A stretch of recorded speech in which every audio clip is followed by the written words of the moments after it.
capítulo 9, versículos 23 a 27. Eu convido a ler comigo esse texto, porque o texto da palavra de Deus nunca será demais. Então, quanto mais lermos, melhor é. Então, vamos ler a palavra do Senhor todos juntos. Lucas 9, 23 a 27. O discípulo de Jesus deve levar a sua cruz, é o tema sugerido. Vamos ler? Dizia a todos: se alguém quer vir após mim, a si mesmo se negue, dia a dia tome a sua cruz e siga-me. Pois quem quiser ganhar a sua vida, perdê-la-á. Quem perder a vida por minha causa, esse a salvará. Que aproveita o homem ganhar o mundo inteiro, se vier a perder-se ou a causar dano a si mesmo? Porque qualquer que de mim e das minhas palavras se envergonhar, dele se envergonhará o Filho do Homem, quando vier na sua glória e na do Pai e dos santos anjos. Verdadeiramente vos digo, alguns há dos que aqui se encontram, que de maneira nenhuma passarão pela morte, até que vejam o reino de Deus. Vamos orar ao Senhor. Vamos pedir as bênçãos de Deus para nós. No estudo bíblico, talvez dependa muito mais de mim mesmo com o Espírito do que do próprio preletor. Eu posso entrar no texto e, se o preletor não é bom, eu posso entrar no texto e o Espírito Santo fala ao meu coração.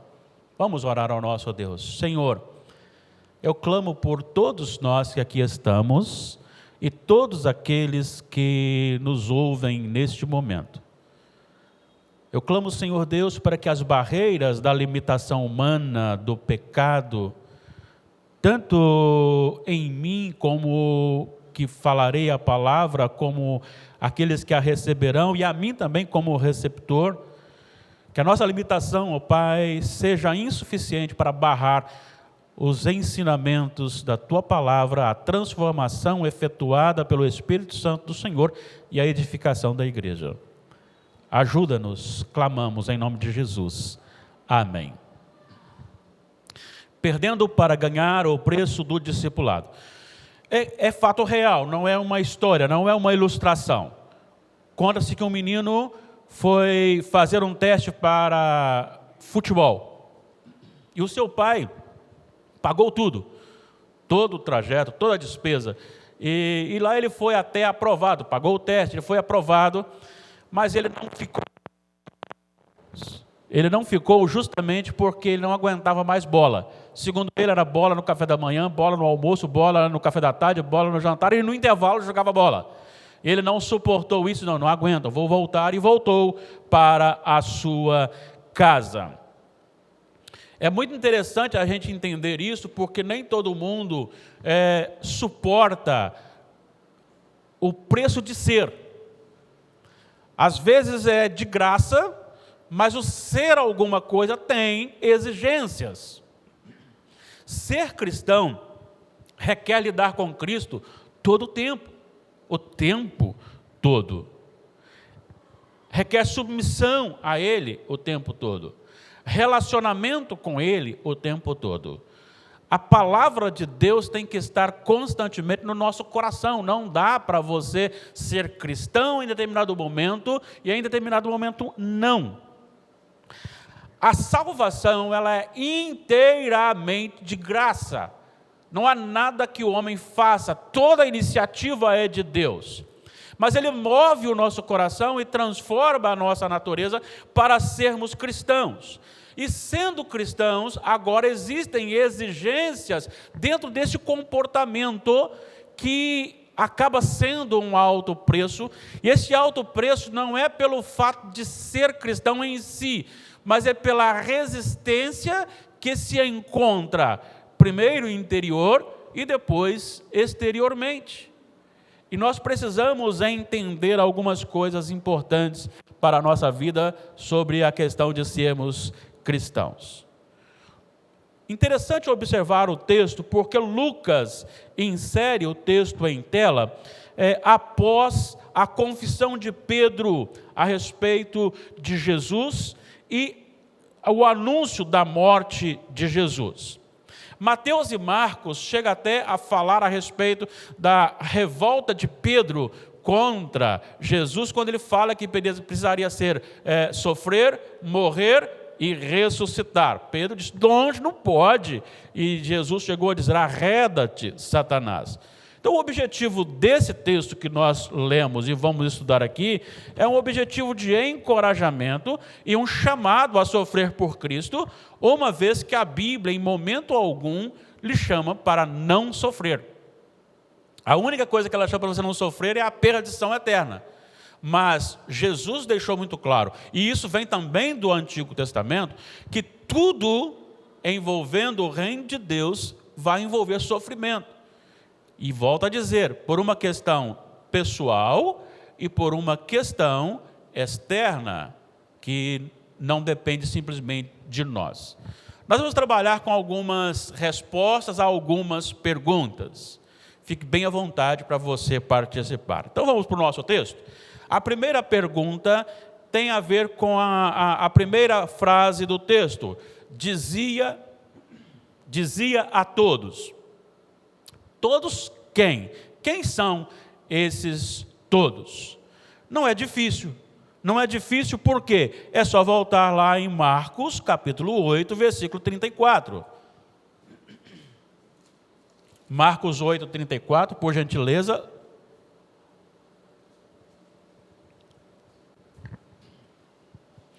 Marcos diz, o que ele diz? Vamos ler juntos? Então, convocando a multidão e juntamente os seus discípulos, disse-lhes, se alguém quer vir após mim e a si mesmo se negue, tome a sua cruz e siga-me. Veja bem, Marcos, e somente Marcos, acrescenta, detalha esse todos. Ele diz que Jesus convoca a multidão e também os seus discípulos. Há muitas comunicações que são direcionadas diretamente somente aos discípulos, somente aos apóstolos. Vamos conferir algumas coisas. Mateus 5, 1. Olha só o que diz Mateus 5, 1. Quem encontrar, por gentileza, leia.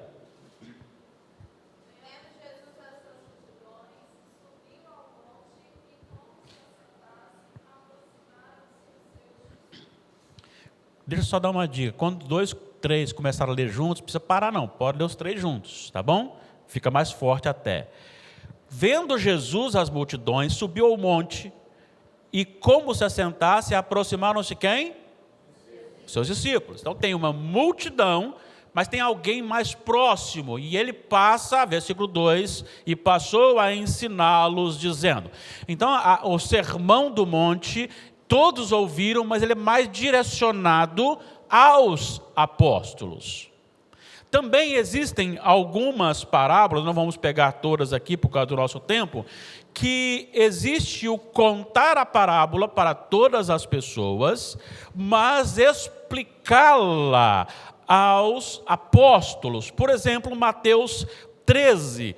Eu vou citar apenas em Mateus 13, 2, e depois de volta para o nosso texto. Veja bem, Mateus 13 começa com a parábola do semeador. Quando chegamos no versículo 10, diz, então se aproximaram os seus discípulos e lhe perguntaram, porque eles falam por parábolas. E agora então ele fala a razão de contar parábolas e explica a parábola dos talentos. Mas explica a quem? Aos apóstolos, não à multidão. Até porque no versículo 13 ele diz, por isso lhes falo por parábolas, porque vendo não veem e ouvindo não ouvem nem entendem. Agora, olha só o que ele diz no 16: bem-aventurados, porém, os vossos olhos, porque veem. Então, ele tem uma explicação ou um conto da parábola, mas esta parábola ela é explicada, dirigida, condicionada aos apóstolos, o que pode direcionar aos.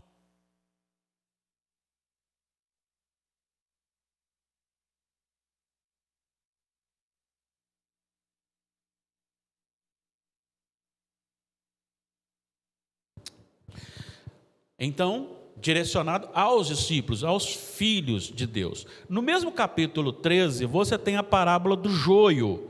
Jesus conta a parábola do joio e no versículo 36, novamente, ele despede as multidões e explica a parábola do joio aos apóstolos. Isso você encontra mais vezes. Mas aqui agora, o texto que nós estamos estudando, Lucas capítulo 9, 23 em diante, sobre o preço do discipulado, não é algo condizente apenas a uma missão aos 12, mas é um chamado a todos aqueles que estão ouvindo a palavra de Deus. Dizia a todos. Então essa é a primeira resposta à pergunta. Quem são esses todos? Toda a multidão, mais os discípulos que estavam ouvindo e claramente dirigido a todos nós hoje. A segunda pergunta é: o que evidencia que somos discípulos de Jesus? Então nós temos 3 respostas aqui. A primeira resposta é negar a si mesmo. Olha só para o texto, ele dizia a todos: se alguém quer vir após mim, ou seja, ser meu discípulo, a primeira coisa é a si mesmo se negue. É interessante porque Jesus começa com pessoal e interior. Preste atenção, Jesus não disse: quer ser meu discípulo, meu seguidor, pare de beber bebida alcoólica, pare de fumar, pare de adulterar, pare disso ou pare daquilo outro. Ele diz: negue-se a si mesmo. Será porque a ordem foi esta? Por que Jesus disse isto? Volto a dizer-lhes, muitas pessoas moralmente perfeitas não herdarão o reino dos céus. Muitas pessoas que têm uma conduta exemplar não herdarão o reino dos céus. Por quê? Lhes falta Jesus. A preocupação do crente e de Jesus aqui não é aquilo que você faz, mas aquilo que você é e, consequentemente, resulta no que você faz. Eu posso muito bem ser uma coisa e enganar aqueles que estão me vendo. Eu posso mudar de direção apenas para convencer pessoas. E posso enganar pessoas. Casamento é um negócio muito sério. E às vezes a pessoa engana bem, principalmente na questão religiosa. E quando casa, vai para outro lado. Ou é gentil, aparentemente em alguns momentos, e depois mostra quem verdadeiramente é. Na verdade, todos nós manifestamos bem pior do que parecíamos quando namorávamos, tá? Se eu soubesse, não teria me casado, talvez não chegue a esse ponto. Mas normalmente nós somos bem piores do que nos apresentamos quando estamos namorando. Então nós podemos enganar bem as pessoas com ações, ou até mesmo podemos ter boas ações, mas a motivação ser outra. A motivação, ela pode ser pessoal, ela pode ser de projeção. Vamos pensar aqui, aquele fariseu contado por Jesus, da oração, em que ele disse: Senhor, levantou a mão, olhou para o céu e disse: Senhor, obrigado porque eu sou religioso. Será que ele era religioso? Tudo indica que sim.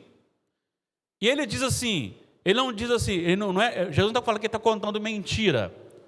Ele está dizendo assim: eu jejuo 2 vezes por semana, dou o dízimo de tudo, eu sou bom. Religiosamente, ele era bom. Mas a essência do seu coração era: sou melhor do que esse. E ele não era bom porque os seus atos não eram atos relacionados à glória de Deus, mas à projeção da sua religiosidade. Quem o visse sem conhecer o seu interior, talvez bateria a palma e dizia: esse camarada é crente toda a vida. Lembro-me de ler isto, não me lembro mais, eu era bem, não vou falar que eu era bem novo, porque senão fica meio ruim, né? Eu era bem pequeno também não, porque não vai dar certo. Eu era bem adolescente naquela época, né?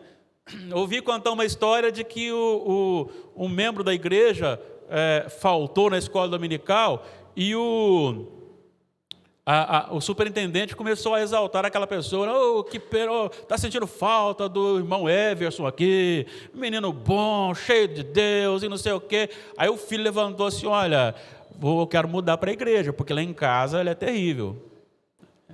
Lá em casa ele é terrível. Às vezes nós enganamos bem. E Jesus está dizendo que a nossa maior briga é conosco mesmo. É algo do interior, é algo da natureza. O grande problema do homem é aquilo que ele é. E Jesus trabalha isso o tempo todo. Por isso, então, ele diz: ele vos deu vida, estando vós mortos nos vossos delitos e pecados. Ele não está dizendo de atos. Ele está dizendo de essência, de natureza. No mesmo capítulo 2 de Efésios, no versículo 3, ele diz assim: e éramos, o quê? Por natureza. O que é natureza? Natureza é aquilo que você é. Você nasce. Eu fico olhando aqui, tem um rapaz simpático ali, chamado Diácono Rafael, e aí eu fico cutucando a Damares assim, olha o Thaí falando ali. Aí de vez em quando ele faz uns gestos aqui, muito parecido com o pai dele. Por quê? Porque ele é filho. A gente puxa, a gente fala a coisa igual, a gente faz gestos igual. De vez em quando eu viro para a Damares e falo assim: dona Lazir, que é a mãe dela. E ela vira para mim e fala assim: dona Edir, que é minha mãe. Ou meu pai. Ontem mesmo falou que eu tenho o nariz do meu pai. Eu falei: não tenho. Pode ser parecido, mas o dele é dele, não é meu. A gente puxa, é natureza, tem DNA. Antes era a natureza terrena, era a natureza da ira. Só que essa nova vida em nós, plantada pelo Espírito Santo, João capítulo 3, o que Jesus diz para Nicodemos? Se quer ser salvo, precisa nascer de novo. Nascer da água e do Espírito. Quem nasce da carne é carne, quem nasce do Espírito é Espírito. Se você, vamos dar uma idinha lá, porque eu gosto desse versículo me encanta. 1 de Pedro,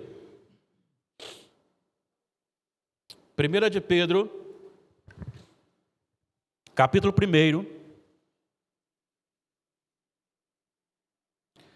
Eu vou ler só o versículo 23. Não, mas tem que ler o 22, não tem jeito, né? Ele é maravilhoso. Vamos lá para o 22 e 23. 1 de Pedro 1, 22 e 23. Vamos ler juntos? Tendo purificado a vossa alma pela vossa obediência à verdade, tendo em vista o amor fraternal não fingido, amai-vos de coração uns aos outros ardentemente, pois fostes regenerados não de semente corruptível, mas de incorruptível, mediante a palavra de Deus, a qual vive e é permanente. Antes éramos, e Paulo usou bem a expressão, escrevendo para uma igreja de Éfeso, que antes da conversão éramos por natureza filhos da ira. Depois da conversão, qual é a nossa natureza? Regenerados. É por causa da máscara. Olha, gente, deixa eu só afirmar uma coisa aqui. O meu temor é que quando acabar o uso da máscara, como é que eu vou justificar a minha surdez? É a máscara. Estava escutando direito? É a máscara. Mas é isso, regenerados. Agora é uma natureza criada novamente. É uma nova natureza. Agora, dona Camila e dona Damares, essa natureza que é criada novamente, qual o efeito dela sobre a natureza da ira? Ô, dona Adélia, vamos lá, leia para nós, por gentileza, Gálatas 1:4. Gálatas 1:4. Nós estamos conversando ainda sobre o meu interior, o meu coração. Natureza da ira, depois vem uma natureza criada em nós, e essa ação da regeneração, o que ela faz sobre a natureza da ira? Gálatas 1:4.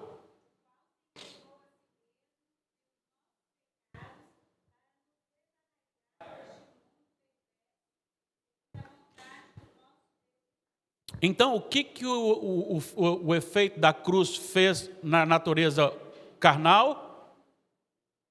Desarraigou. O que é desarraigar?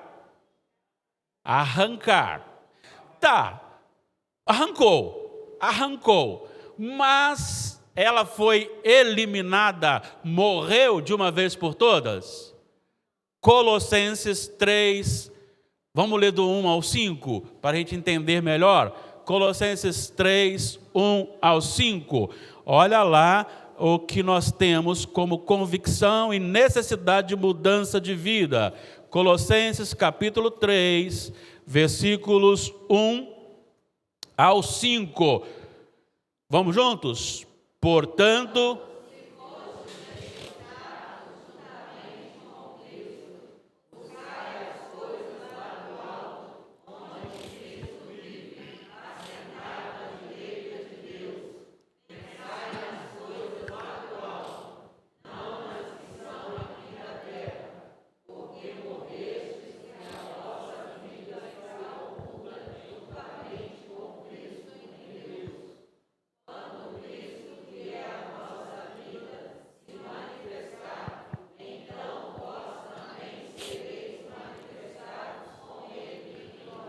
segura um minutinho, depois leremos mais um pouquinho. O que Jesus disse de regenerar, ele usou o termo de Pedro, regenerar. Paulo chama de duas maneiras diferentes. Uma delas é criar de novo. Segundo aos Coríntios 5, 17. Aquele que está em Cristo é uma nova criação, criado novamente. Ele usa também esse termo aqui, de Colossenses 3, 1, que é ressuscitado novamente.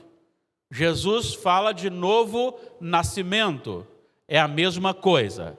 Agora, preste atenção no versículo 3, porque morrestes, este morrestes é o desarraigar deste mundo. Paulo trata isso de maneira muito intensa em Romanos 6. Como viveremos do pecado, nós o que para ele morremos. No entanto, olha o que o mesmo Paulo, dizendo que nós morremos para o pecado, olha o que ele diz nos versículos 5 em diante. Vou ler só os 5, porque nós precisamos adiantar aqui. Vamos lá? Colossenses 3, 5.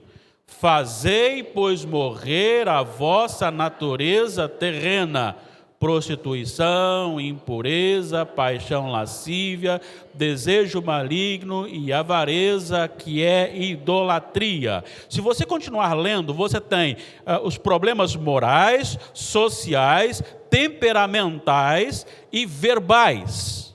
Ele trata tudo isso como uma natureza carnal contaminada. Então, o que nós aprendemos aqui? Aprendemos que há uma habilitação quando o Senhor anula o poder da carne sobre o homem, mas Ele desenvolve este processo de santificação. Aí nós vamos para Filipenses, capítulo 2, versículos 12 e 13. Vamos ler juntos? Assim, pois, amados meus, como sempre obedecestes, não só na minha presença, porém muito mais agora na minha ausência, desenvolvei a vossa salvação com temor e tremor, porque Deus é quem efetua em vós tanto querer como realizar. Segundo, Deus é quem efetua, mas Ele efetua através de nós. Desenvolvei a vossa salvação, fazei morrer a vossa natureza. E é este princípio que tem e que exerce em nós uma luta interior, em que a natureza humana, pecaminosa, carnal, quer aflorar para realizar os meus prazeres que não condizem com a vontade de Deus. Por que não condizem com a vontade de Deus? Qual é o problema central do ser humano que começou com Eva e começou com Adão? Vejam bem, Gênesis capítulo 3. Gênesis capítulo 3, vamos lá. Vamos lembrar, todos sabem de cor, o versículo 31 do capítulo 1. Viu Deus tudo quanto fizera, e eis que era muito bom. O capítulo 2, ele não é sequência do capítulo 1, mas ele retorna antes do versículo 31 para mostrar como que Deus criou e aperfeiçoou todas as coisas dentro da criação. Por isso, então, o versículo 31 do primeiro capítulo, ele está depois do versículo 25 do capítulo 2. Viu Deus tudo quanto fizera. Então, quando o versículo 31 do capítulo 1 é colocado, o capítulo 2 já está todo realizado, todo criado, todo feito. Homem e mulher, um e o outro nus e não se envergonhavam. Agora surge no jardim uma terceira manifestação, que é Satanás na simbologia da serpente, e que começa a conversar e a dialogar com Eva. Qual foi o diálogo da serpente, ou do diabo, com Eva? O que ele provocou na Eva? Ele provocou justamente a quebra do 10º mandamento. Qual é o 10º mandamento mesmo? Só o exemplo. O Miqueias não esperou nem... Está afinado. Eu gosto de ver assim. Inclusive, digo, para oração voluntária também, nós precisamos ser assim. Vamos ter uma oração voluntária. 2, levanta e começa a orar ao mesmo tempo. Tanta vontade de orar que dá. Miqueias, obrigado. Então, o que acontece lá? Não cobiçar. Não cobiçarás. O que Satanás provocou em Eva? Se você desobedecer a Deus e me obedecer, você será igual a Deus. Qual foi o pecado do anjo caído? Foi querer ser igual a Deus. Ele lança isso para Eva e para Adão, que também querem ser iguais a Deus. Então a rebeldia. Pensa bem. Você tem um jardim ao seu dispor. Já imaginou? E vou dizer uma coisa, a goiaba não tinha bicho. A laranja não era azeda. Até o limão deve ser mais gostoso.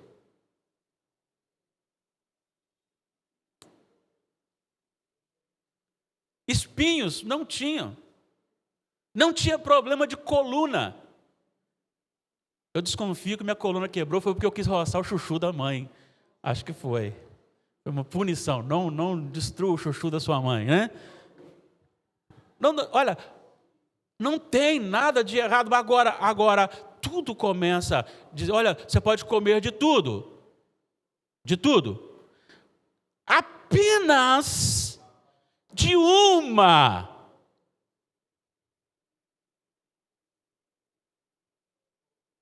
Apenas de uma você não come.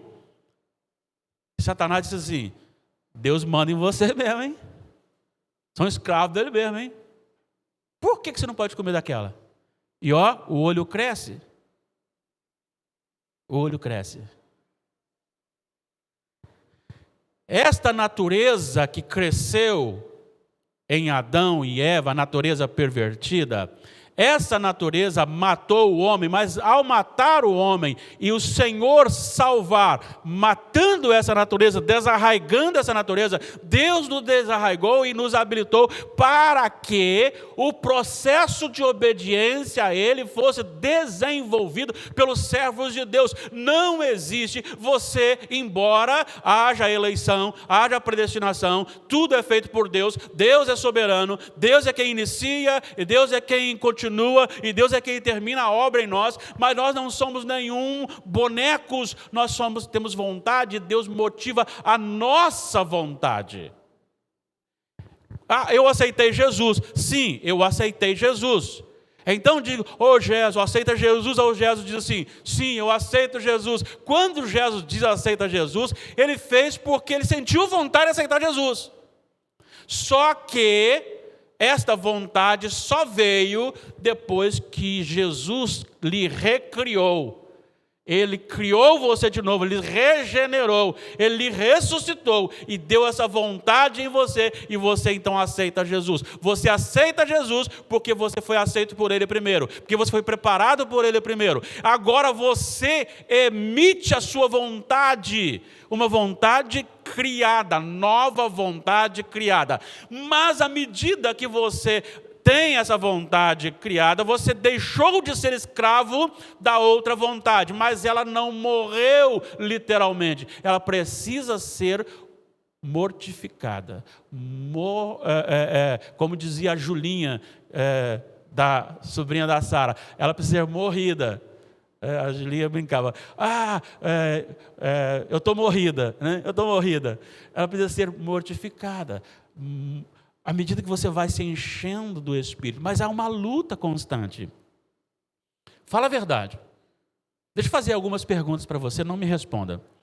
Quantas vezes você lê a Bíblia por semana? Quantas vezes você, homem, dirige a sua família espiritualmente com a devocional? Sabe, tem me preocupado imensamente, porque não há base bíblica num contexto nem de inferioridade ou superioridade, não tem nada disso, mas Deus estabeleceu a liderança para os homens, mas tem me preocupado. Os homens, principalmente os homens da igreja, precisam começar a estudar a Bíblia, a aprender a Bíblia, a ter conhecimento da Bíblia. Eu não tenho o dom de pregar. Tá, mas você precisa conhecer a Bíblia. Você precisa conduzir a sua família. Talvez sua esposa vai conhecer muito de Bíblia, glória a Deus por isso, mas não é ela que tem que ficar lhe chamando para vir para a igreja, não é ela que tem que ficar lhe chamando para os estudos, não é ela que precisa lhe corrigir. Você precisa ser o líder da sua casa, homem. Acorde para isso, vai ser lhe cobrado no último dia. Há uma luta constante. E é triste, alegre e triste. Às vezes você encontra a mulher falando assim: ah, eu estava participando lá no YouTube, lá do curso do missionário, ou do curso de teologia, dado lá por aquela equipe, tal, boa, séria. E o homem não é capaz de ligar nem o YouTube para ver nenhum sermão, não lê nenhum livro, não lê nem a Bíblia. Como que ele vai liderar a família dele? É a mulher que tem que liderar. E aí é a vergonha do homem. É claro que você vai estar cansado. É claro que você vai sentir vontade de não ler a Bíblia. Você acha que eu tenho vontade de ler a Bíblia todo dia com muita alegria? Não, tem dia que eu leio, começo a ler sem ter vontade. E à medida que eu começo a ler sem ter vontade, essa vontade é modificada pelo Espírito Santo do Senhor. E aí eu passo a ter prazer na leitura da palavra. Essa luta constante. Aí você está dizendo: o maior inimigo do homem é ele mesmo. O meu maior inimigo sou eu mesmo. E aí, para a gente encerrar esse primeiro ponto, que depois não vai dar para fazer tudo lá correndo, o que Paulo diz aos Romanos capítulo 12, versículo 1? Rogo-vos, pois, irmãos, pelas misericórdias de Deus, que apresenteis o vosso corpo por sacrifício vivo, santo e agradável a Deus, que é o vosso culto racional. O que é um sacrifício?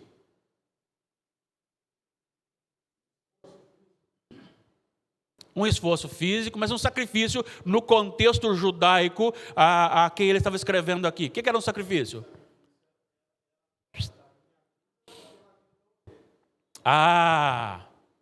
Que redunda no exercício. Mas é justamente isso, é matar alguma coisa. Sacrificar alguma coisa significa tirar-lhe a vida. Nós vamos sacrificar um cordeiro ao Senhor. Você não passava a mão no cordeiro, passava óleo nele e levava para casa. Não, você matava. O que ele está dizendo sobre o culto racional? O que significa sacrifício vivo? Sacrifício vivo, então, significa que não matou. Não matou o quê? Não matou o corpo, mas o velho homem sim. Significa que tudo aquilo que eu vou fazer, eu tenho que fazer segundo a vontade de Deus e não a minha vontade. Eu estou sacrificando a minha vontade carnal. E todas as vezes que a minha vontade carnal não está em acordo com a vontade de Deus, eu a sacrifico. O que ele diz no versículo 2? E não vos conformeis com esse século, mas transformai-vos pela renovação da vossa mente, para que experimenteis qual seja a boa, agradável e perfeita vontade de Deus. A vontade de Deus é o quê? Boa, agradável e perfeita. A minha vontade é pecaminosa. Então, se a minha vontade contradiz a vontade de Deus, eu sacrifico a minha vontade. Eu nego a mim mesmo. Olha, é triste, mas eu vou contar experiências que você precisa lutar. Principalmente, vou falar de homens, não sei das mulheres. As mulheres podem falar sobre elas, eu não posso falar. Primeiro, um líder religioso numa cidadezinha do interior de Minas Gerais. Ele não estava vendo que tinha crente vendo, embora ele soubesse que Deus o visse. Ele estava caminhando numa calçada e a pessoa do outro lado, e ele está caminhando aqui, encontrou-se, infelizmente, as mulheres são muito sensuais, a maioria, lógico. Ele então, andando, encontrou com uma mulher sensual. E ele olhou para ela, claro, não é para ela, você sabe para onde eu estou falando. E foi olhando para ela e bateu no poste. É muito comum, e tem pessoas que nem disfarçam. Está conversando com a gente, passa uma mulher e ele olha para as partes íntimas da mulher descaradamente. Está escravo, não escravo, mas está com a carnalidade elevada. Precisa acordar para a vida, mudar a vida. Por isso a briga é interior. Por isso Negue-se a si mesmo. Dê vontade de olhar. A natureza pende para isso. Não, mas eu não vou me render, me quedar. É necessário falar para a sua natureza, o velho homem, cala a boca, fica quieto. Aqui quem manda é o Espírito Santo do Senhor. E mudar de vida. Vamos para a segunda resposta da segunda pergunta. Então a primeira é negar a si mesmo. A segunda é tomar a sua cruz diariamente. Se alguém quer vir após mim, dia a dia tome a sua cruz. Seguir a Jesus é andar na contramão do mundo. E isso incomoda demais da conta. Incomoda o mundo. Veja bem, primeiro ele disse, o maior problema está no coração. Então negue-se a si mesmo. Agora ele diz que você precisa tomar a sua cruz. O que é a cruz aqui? O que significa a cruz aqui? Ainda tem bastante água, eu vou tomando enquanto você vai falando.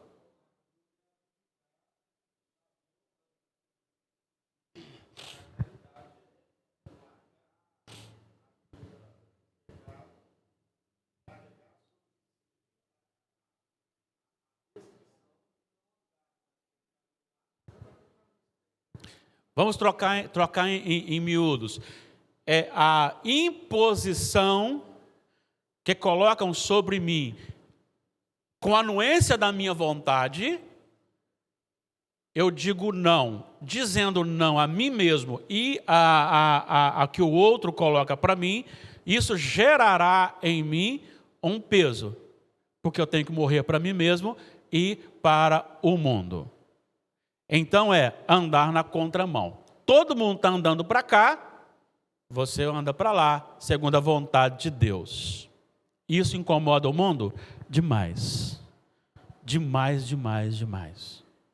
E você não precisa ser aquele crente que fica, você vai para o inferno, Não é isso não. É quando você não compartilha daquilo que os outros compartilham.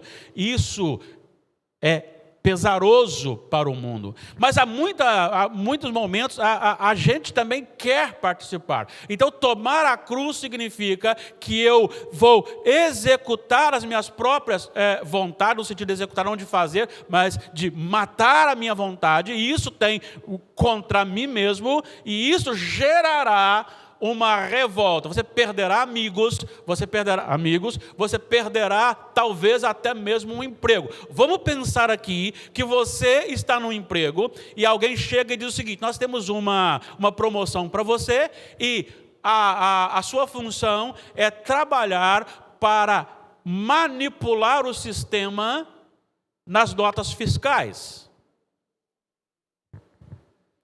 Ou diz a você, olha, você trabalha aqui, mas a partir de hoje você vai dizer assim, assim, assim. Contrário, mentindo. Se você não mentir, você perde o emprego.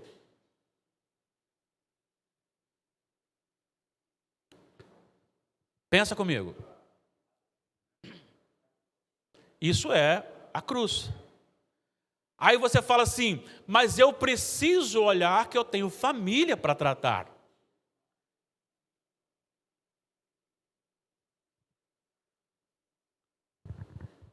Dia de culto, alguém liga para o pai, para o chefe da família, o filho atende o telefone, não fala quem está ligando, diz, pai, ligação para o senhor, fala que eu estou no culto. Aí o menino, pastor, o pai mandou falar que está no culto.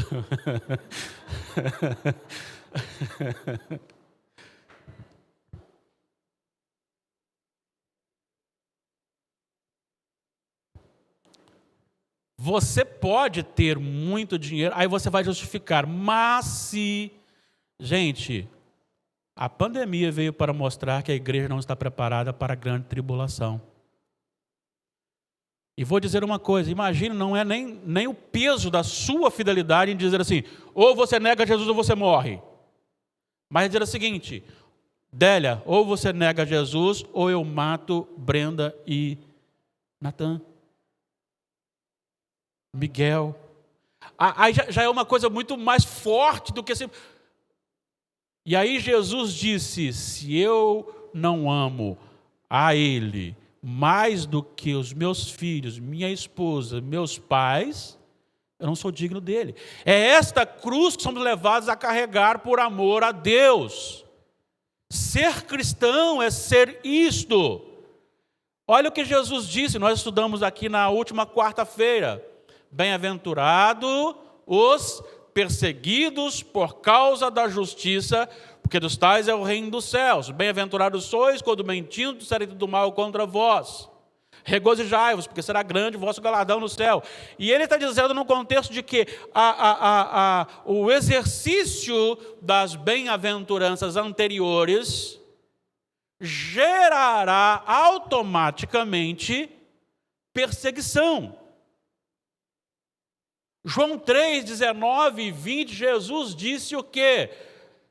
Que a luz veio ao mundo, mas os homens amaram mais as trevas do que a luz, porque as suas obras eram más. Eles não se aproximam da luz para que as suas obras não sejam manifestas.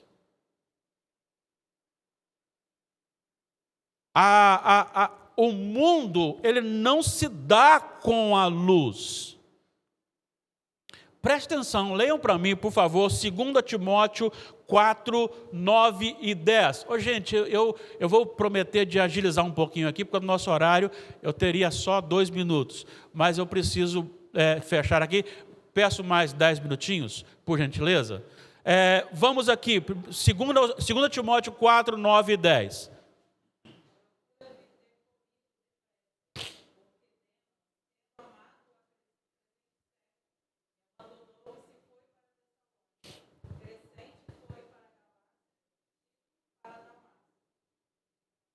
Demas,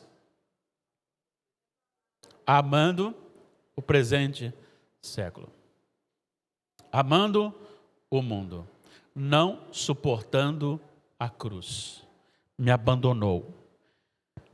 No capítulo 3 dessa mesma epístola, no versículo 12, Paulo diz: aqueles que querem viver piedosamente em Cristo serão perseguidos. Presta atenção que lá Paulo está dizendo viver piedosamente. Viver piedosamente em Cristo serão perseguidos. Agora tem um outro fato aqui, que tomar a cruz não é uma questão de um dia, é dia a dia. Você já percebeu que tem dia que você está bastante espiritual? Você começou a ler a Bíblia, você começou a orar, e o Espírito Santo vai tomando conta do seu coração, você está feliz, você ouve um sermão, você quer ler a Bíblia, você perdoa aquele que lhe ofendeu, nem liga para aquilo e tal. Tem dia que você começa a fraquejar, você está perdendo essa alegria, fazer uma força para ir na igreja. Por quê? Porque nós baixamos a guarda. Dia a dia, seja aquele que está sempre se importando com a vida espiritual. Não descuide da sua vida espiritual. Cuidado para que a bênção na sua vida não seja uma maldição espiritual, ou você a transforme em maldição espiritual. Você quer ver uma coisa? A pessoa trabalha, e o emprego dele dá uma boa renda. Quando chega no final, ele aposenta e com o dinheiro ele compra um sítio. Aí ele passa a ir todo domingo para o sítio. Ele passa a investir tudo que ele tem no sítio. E ele compra coisa para o sítio. E ele pensa no sítio. Ele medita no sítio. Ele está presente no sítio. Mas ele dá o dízimo, não tem problema não. Pois eu quero dizer para não só ele, mas todos aqueles que não querem vida com Deus, Deus não quer o seu dízimo. Guarde ele para você. Se você odeia o seu irmão, se você não quer vida com Deus, não traga o seu dízimo aqui à frente. Deus não precisa do meu dízimo, nem da minha oferta. Dízimo e oferta é consequência de uma vida com Deus. É consequência de uma vida com Deus. Seguir a Jesus agora continuamente é a terceira resposta. Negue-se a si mesmo, tome a sua cruz dia após dia e siga-me. O seguir aqui no original é seguir com perseverança. Não quer dizer momentaneamente, por períodos. Olha só o que Jesus disse em Lucas capítulo 9, versículo 62. Lucas 9, 62. Tem muita gente equivocada pensando que ser batizado na igreja lhe garante a salvação. Olha o que Jesus disse. Mas Jesus lhe respondeu, ou replicou, o quê? Ninguém...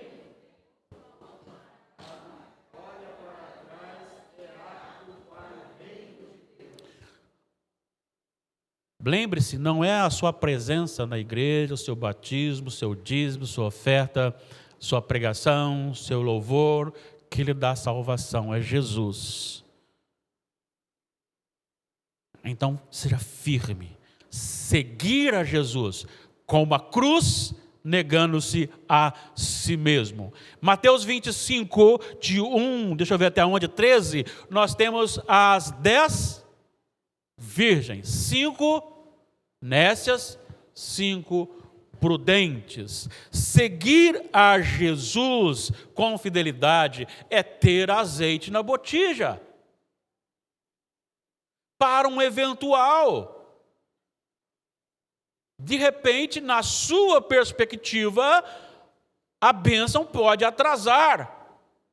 Mas não é porque ela está atrasada, porque eu pensei que ela viria antes. E eu preciso estar suficientemente bem firmado em Jesus para continuar na presença dele. O apóstolo João, na primeira epístola de João, lógico, no capítulo 2, a partir do versículo 18 e também o 19, ele escrevendo aos seus filhinhos, ele diz que os anticristos saíram do nosso meio. Olha a semelhança, 10 virgens, então são idênticas. A diferença é que 5 são prudentes e 5 imprudentes. A igreja também é parecida, mas no meio da igreja tem os chamados anticristos que não permanecerão, sairão. E diz João, saíram do nosso meio porque não eram dos nossos. Então, a não permanência em Jesus classifica-nos como um negador de Jesus, até mesmo como, possivelmente, um dos anticristos. Porque toda vez que eu nego a Jesus, e negar a Jesus pode ser, como nós temos visto de forma crescente no Brasil, um grupo que está se levantando declaradamente contra Deus. Mas não é só isso. Quando eu deixo de confessar, eu estou negando. Estou negando. Como é que Jesus fundamenta isso? Vamos então para os versículos seguintes. Olha só. Primeiro, quem são todos eles? Multidão e os discípulos. Segunda pergunta, o que me caracteriza como um discípulo? Se eu nego a mim mesmo, se eu tomo minha cruz e se eu permaneço seguindo a Jesus. Certo? Terceira pergunta, qual o fundamento para seguir Jesus? Então vem nos versículos seguintes. Versículo 24, por quem que quiser salvar a sua vida, perdê-la-á. Quem perder a vida por minha causa, esse a salvará. O que ele está dizendo aqui é o contraste da satisfação da natureza carnal, estou ganhando. Tem a ver com negar a si mesmo. Então, se eu mato a minha vontade carnal, eu estou perdendo carnalmente, mas estou salvando a minha alma em viver para Jesus. Segunda afirmação está no versículo seguinte: que aproveita o homem ganhar o mundo inteiro se vier a perder ou a causar dano em si, perder-se a sua alma. Veja bem, se você viver 120 anos, eu espero, 75 para mim já está bom, suficiente. O Sonildo não, o Sonildo já está com 70, então 75 para ele está pouco ainda, ele está muito mais jovem do que eu. Então ele pode viver mais aí uns 90 anos tranquilamente para cima. Mais 90, não é até 90 não, Sonildo. Não é até 90, é mais 90. Mas eu 75 está bom. Mesmo que você viva 120 anos, você morre. A eternidade não tem fim. Ainda que você viva essa vida aqui sobre toda a sua vontade, fundamentada em toda a riqueza deste mundo, você não passe mal, você não precisa tomar remédio, você não tem ninguém lhe incomodando, mas você morrerá. E sabe qual é a grandeza do Evangelho? É que não interessa a sua e a minha fé. Se você crê, se eu creio ou não cremos, não muda nada. Deus é Deus, Jesus é Jesus e Ele voltará como juiz. E Ele voltará e julgará, e lançará no inferno todo aquele que não tem o seu nome escrito no livro da vida e que não crê em Jesus. Então o que me adianta viver 100 anos aqui, com toda a riqueza, e depois nunca mais ter paz? É isso que ele está dizendo no versículo 25. 26. Porque qualquer que de mim, das minhas palavras, se envergonhar, dele se envergonhará o Filho do Homem, quando vier na sua glória. Mateus 10, 32 e 33. Aquele que me confessar diante dos homens, eu confessarei diante do meu Pai que está nos céus. Aquele que me negar, eu negarei. Agora, liga isso com Romanos 8, 31, 32, 33 e 34. Que diremos, pois, à vista dessas coisas? Se Deus é por nós, quem será contra nós? Quem tentará acusação contra os eleitos de Deus? É Deus quem os justifica. Quem os condenará? É Cristo Jesus quem morreu, ou antes quem ressuscitou, está à direita do Pai e intercede por nós. Então, Paulo está dizendo que a nossa salvação é garantida pela eleição de Deus e pela regeneração de Jesus Cristo. Certo? Tem outro meio para ser salvo?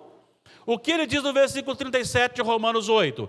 Em todas estas coisas somos mais que vencedores por meio daquele que nos salvou, Jesus. Atos 4, 12. E não há na terra nenhum outro nome dado aos homens pelo qual importa que sejamos salvos. Só Jesus. Agora, se esse Jesus lhe negar diante do Pai, você pode ser o maior religioso. Não vai resolver. E aí, só para a gente encerrar aqui, ele diz assim: prometo que alguns do que aqui estão, não morrerão antes que vejam o reino de Deus. Há algumas divergências em que significa isso. Se você observar todos os 3 evangelhos tratando dessa passagem, logo em seguida você tem a transfiguração. Momento em que alguns dos que estavam ali viram a glória de Deus. E aí Pedro chegou a ficar tão empolgado que queria construir 3 tendas para ali ficar juntos por resto da vida, para a eternidade. Mas John MacArthur pensa que é somente isso aqui. William Hendrickson, e eu concordo mais com William Hendrickson, pensa que talvez isso esteja incluído também, mas Jesus estava falando sobre a sua ressurreição, a sua ascensão e o Pentecostes. Eu creio que estava falando sobre essas 4 coisas: a transfiguração, a ressurreição, a ascensão e o Pentecostes. O reino sendo terminado, implantado, não só implantado, mas inaugurado com a presença do Espírito Santo. E aí, meus amados irmãos? E agora? Será que realmente eu quero ser discípulo de Jesus? Sei das implicações envolventes de um discípulo de Jesus? Agora você sabe. O que ouvi de Jesus que deve caracterizar um discípulo dele é visto em mim? Eu tenho negado a mim mesmo, tenho tomado a minha cruz e tenho seguido a Jesus? O meu coração está em Jesus ou neste mundo? A minha conduta manifesta o senhorio de Jesus em mim? Ou os meus amigos não têm visto isso em mim? Será que tenho, com as minhas ações, manifestado vergonha de Jesus? É para se pensar. Eu não estou fazendo para você. A pergunta não é para você, é para nós. Eu espero que você esteja cada vez mais se preparando para a glória de Deus e vivendo para a glória de Deus. É discípulo de Jesus? Então negue-se a si mesmo. É discípulo de Jesus? Então assuma a cruz e viva dia após dia na contramão deste mundo. É discípulo de Jesus? Não volte nunca. Ainda que todos voltem, ainda que todos se voltem contra você, mantenha-se seguindo Jesus. Esta é a palavra de Deus para o nosso coração. Vamos orar?